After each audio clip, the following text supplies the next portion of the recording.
Hey friends, are you a newlywed and you're wondering what to put on your registry?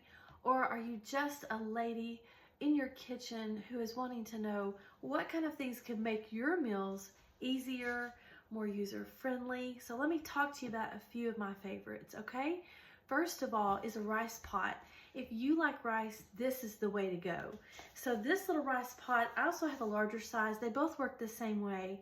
And some of your Instapots also have a rice setting on them. We'll talk about that in just a minute. So the rice pot has a little insert in here that can be taken out and washed, put back in, and it's real easy to think about the ratios of rice to water or broth. You can use broth as well. You always want to have, like, for every 1 cup of rice, it would be 1.5 cups of water. So it's the same ratio of water except half again as much.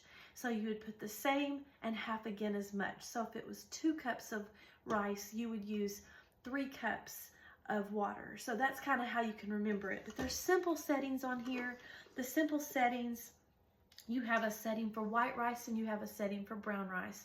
And yes, you need 2 separate settings because brown rice takes a little bit longer time. You have a steam setting and you have a keep warm setting. Super easy, easy to keep clean. This top part right here pops off and you can wash underneath it as well, and you want to make sure that you do that. Everything is super easy to clean and maintain.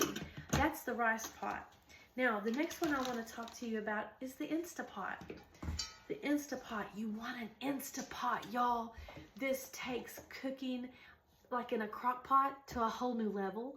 You have all different types of settings. Now, some of them are called pressure cookers. Some are called Instapots. They pretty much all work the same. You have an insert inside these as well where you put your meats or your stuff for your stews or soups, even your rice. You have measurements in here as well. You have a top here that has a little rubber ring that seals. It's like a gasket.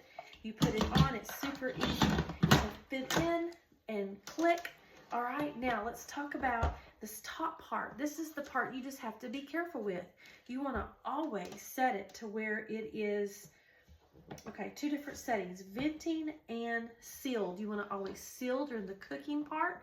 And then when it's finished cooking, if you don't let it just let it steam off on its own, which takes a very long time, you just take your spatula.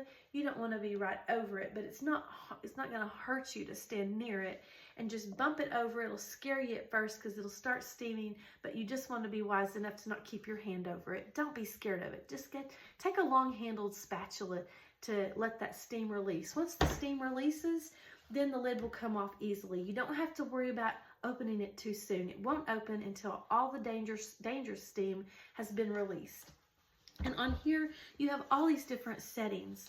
Generally, most of these, you just click, it says soups, it's got pre-settings, it's got a meat setting, a cake setting. You can even bake a cake in this. An egg setting. You have a porridge setting, a multigrain, and a rice. You have a steam setting, and you can add time or take away time. And then once you've adjusted, you step back. There's no start button. You just let it go and let it do the cooking for you.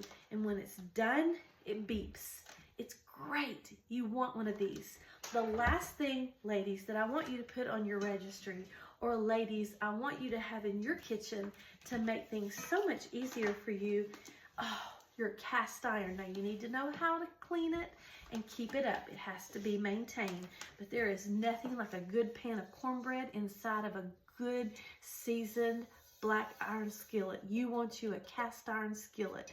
They're super easy to clean and maintain if you know what to do. And I have a whole video on this on my YouTube channel that you can always go and find. I'll click the link I'll put the link in the bottom for you to click on. I'll spit it out here in just a minute. But anyway, that's my little tips for today. No cooking today. I just want you to have these already handy so that whenever we start cooking together, that you have all the tools that you need.